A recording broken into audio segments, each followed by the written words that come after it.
Pickle, hit the air raid siren. It's time for Monday Morning Fallout.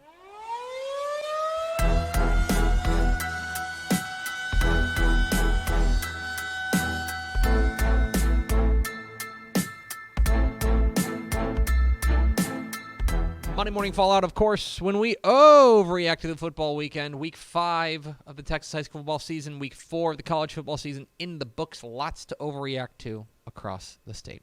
Let's get overreacting with my opening thought. A week for the defenses. This was, in many respects, a week that was dominated by teams who prioritize their defense. Mm-hmm. And I think you look across the board, across all classifications, and you say that was the fact. That led the way. Now, we talk about, the dumb adage of offense wins games, but defense wins championships. I don't necessarily agree with that. I think there's a lot of nuance that goes into that because if your offense stinks, you're probably not going to win a state championship. However, this past week, it is hard not to notice some of the defensive performances that we had in big-time games. I think Westlake Lake Travis is a perfect example. Mm-hmm. Those are two teams we told you going into that game. We told you. I don't want to say we absolutely pegged it, but we kind of absolutely pegged it. That was going to be two defensive-minded teams, and the defenses stood on their head, and Westlake came up with a 20-14 win. Defense won the day there. In 5A, the big game in 5A. One of the most shocking score lines I think I've seen.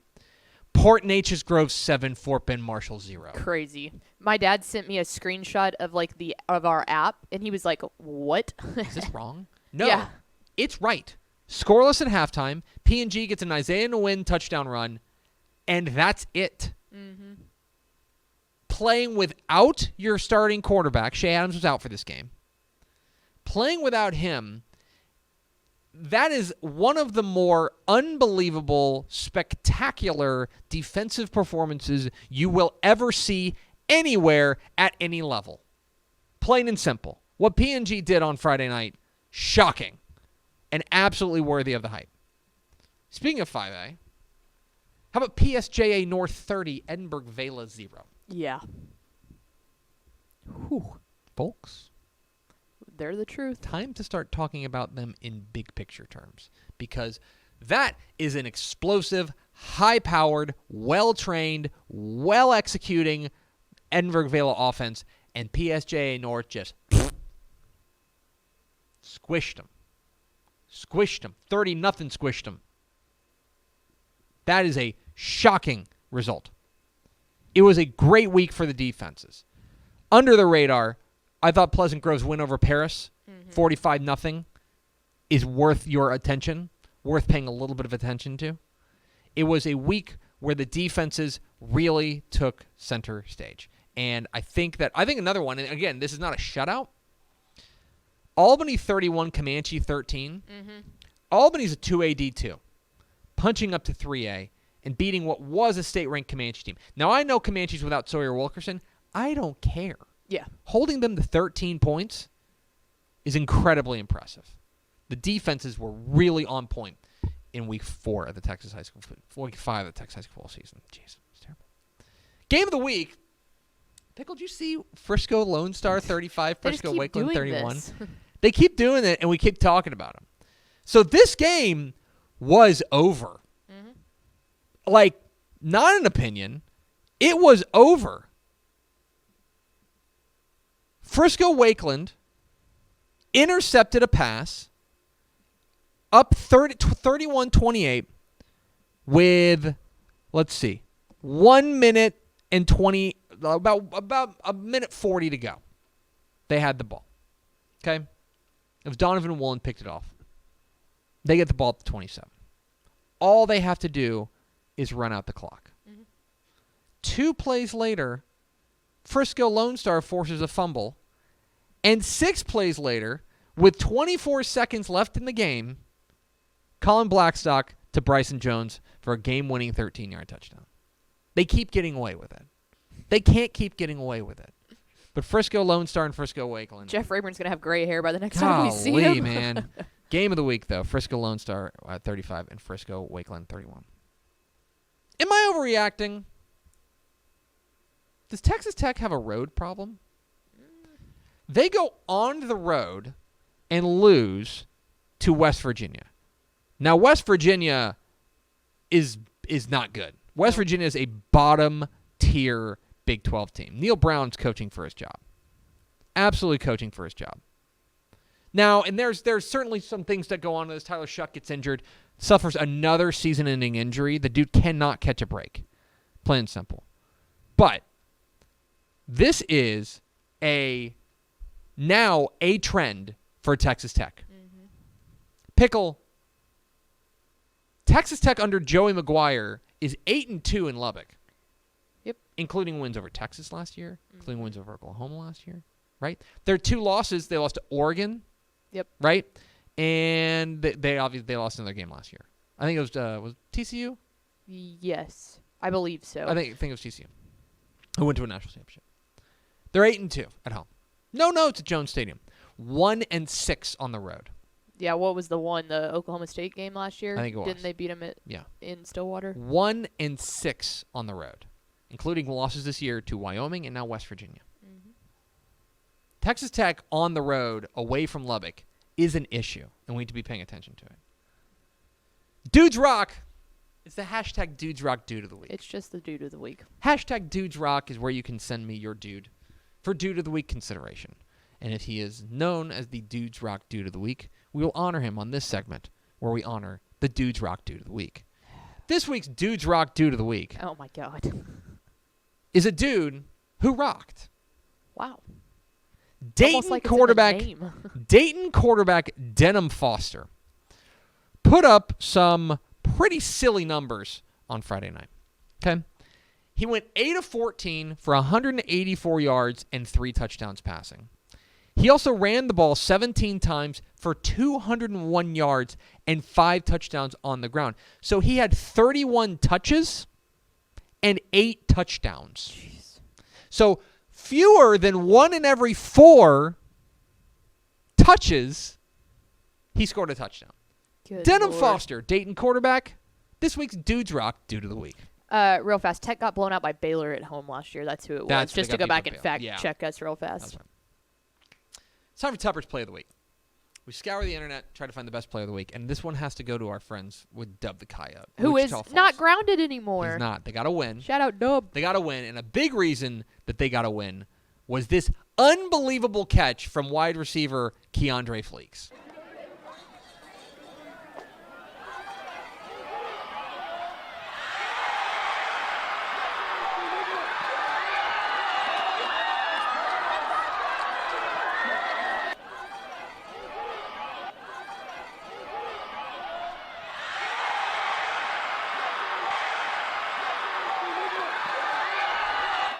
Thanks to our friend Tobin McDuff at KFDX up there in Wichita Falls for getting that. Keandre Fleeks, an unreal one-handed touchdown catch. We had that highlight on Bally on Friday night on Scoreboard. And Craig Way, who always has the right thing to say, he goes, he's holding it like an egg. Which is right. He's like, Yeah. "Whoa." Yeah. He I is- was going to say it looks like, when in baseball, when you catch the ball at the end of the glove and you call it a snow cone, like he basically snow-coned it with his that bare ball. hand. Yeah, which is incredible. And considering how much bigger a football is, very impressive. For a touchdown. Quick break for a hot take. A word on Deion Sanders. Oh, gosh. We're going to get canceled. Now, Deion Sanders is a lightning rod right now in college football. And I'm not particularly interested in taking a side here.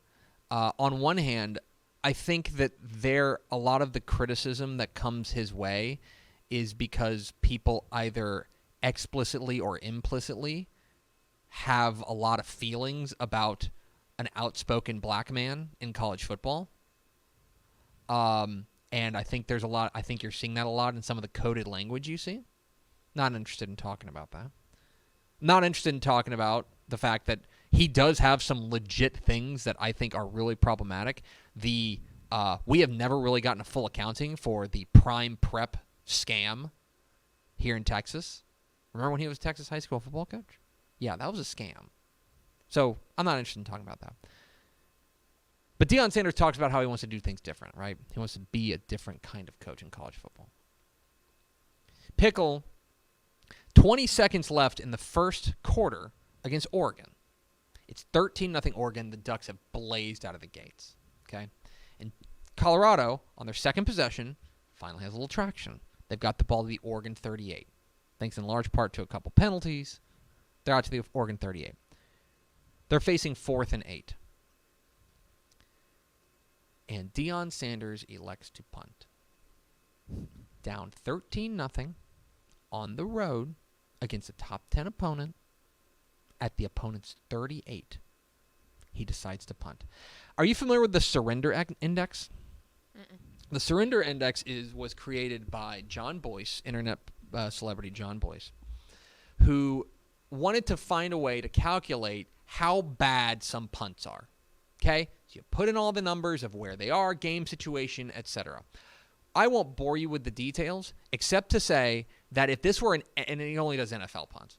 If this were an NFL punt, it would rank in the 91st percentile of worst punts since 1999. Good Lord. An absolute surrender. Oregon ran away with that game, but it sure seemed like Deion Sanders was waving the white flag at the end of the first quarter. Temporary of the week. Of the week. Eastland 21, Jim Ned 19. Yeah. Jim Ned came into this game undefeated, looking like kind of a, I don't want to say a sleeper, like a sleeper, like state championship contender, but looking pretty good. They went to Eastland taking on winless Eastland. Winless Eastland. The computer had Jim Ned as a 32-point favorite in that game. Projected to win by 32 points. And Eastland hands them their first loss of the year. Maybe they just need a week off. They get an open date. But that was certainly a of the week. Good win for Eastland. Now it's time for the wild stat of the week. Let's talk about Alito's district winning streak. So Alito, Friday night, they beat Saginaw 70-0. Okay? That's their 114th consecutive district win. Mm-hmm. They've won 114 consecutive district games. Okay? Follow me on this. Their last district loss was October 5th, 2007 against Everman, E-Block. Yes. That game was at Everman, right? To find their last home district loss, you have to go back the week before. The week before, they lost to Stephenville at home. I want to say it was a close game, like 31-27. It was a close game. But they lose to Stephenville at home. That's the last time that they lost a game. It was September 28th, 2007. The head coach at Stephenville was Chad Morris. Chad Morris's son just won the Iron Skillet on Saturday. At that game where Alito lost their last home district game, Chandler Morris was 5. It's wild. That's your wild stat of the week. Now it's time for, I think, the real reason we were here. Mm-hmm. The Matt Stepp, he got that dog in him, player of the week. And now, the Matt Stepp. He got that dog in him. Player of the week. Matt Stepp, Dave Campbell's Texas Football here at Legacy Stadium. And Katie here with Gavin Moritz and the one and only Mike Roach after Katie Jordan knocks off Katie Pato 26-8. And it is time for the week 5. The week 5, Matt Stepp, he got that dog in him award winner. And the week 5, Matt Stepp, he got that dog in him award winner is none other than Richardson Burtner wide receiver, sophomore wide receiver, Damian Crow. Damian Crow had 8 catches for 162 yards and not 1, not 2, not 3, not 4, but 5 touchdown catches for the Richardson Burtner Rams in a 55-35 win over at Lake Highlands. Damian Crow, you, sir, have got that dog in you. This has been the Matt Stepp, he got that dog in him player of the week. You have to be stopped. No, I don't. Congratulations to our week 5. Matt Stepp, he got that dog in him player of the week. You have my attention. Tomball Memorial. Did you see this? Yeah, did you hear about this? Because Pickle? we all said, what? Tomball Memorial takes on Klein Kane, reigning district champion Klein Kane. And I'm not here to tell you I think Klein Kane's way better than they were last year. No, they look good, though. But they hang 79 on Klein Kane in a 79-33 District 15-6A opening win. Everyone in the district was paying attention to Klein Collins versus Klein Oak. Klein Collins got a nice win. But I think Tomball Memorial made the biggest statement on Friday night. And by the way, 2 weeks from now, Klein Collins at Tomball Memorial. Get your popcorn ready. Get excited for Stephenville and Brownwood. Rivalry renewed. 79th meeting between these two rivals. And what I love about this game is that now it really feels very personal because Sterling Doty, Stephenville guy. Sammy Burnett, Brownwood guy. Either, like both sidelines, it's been that way for a couple of years, but like both sidelines have like hometown guys that this game means a lot to. It's a non-district game, but this game is really, really important and one of the big showcases of the week. I'm very excited for Stephenville and Brownwood. My final thought, a Week 6 warning.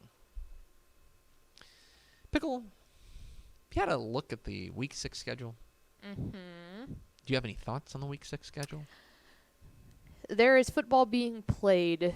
The fireworks factory is Temporarily lacking. Temporarily shut. And it's just because of the bye week. It's the biggest bye week. It's the biggest bye week. There's almost a third of the state that is off this week. That's a big part of it. Also, I think that because we are in district play, you don't have a lot of those heavy-hitting district games just happen to be this week. It is a rough week in Texas high school football. If you are a brand shopper, you will have to do some digging. I'm just being honest with you. We're friends here. I'm just telling you. Week 6 is not going to be the same as Week 1 where it was just 50 blockbuster games. There's only going to be like 12. Okay? Part of it is just a volume thing, and part of it is just the way the schedule fell. So your warning is that Week 6, get excited because there's a lot of important Texas high school football games across the state. But if you're looking for just like this buffet of bangers, you may be a little bit disappointed. Which is so funny because every single year we always say this, and then Week 6 always ends up being like That's the the most thing, though. underratedly exciting week of games because it's stuff that you don't usually look for. You're exactly right. And when you Every fall year asleep, that happens. when you fall asleep, that is when you suddenly have like 6 giant upsets. Yes. So from the outset, on paper, it doesn't look amazing. But I guarantee you we're going to be coming back next week going, oh my God. And that will be for another episode of Monday Morning Fallout. Thanks so much for watching that video. If you would like more and to be notified when they come out, go ahead and click that subscribe button right down there. You can also watch Texas Football Today every day live at noon on TexasFootball.com, Facebook, Twitch, and right here on YouTube. For more of the best coverage of Texas football in the Lone Star State, go to TexasFootball.com/subscribe.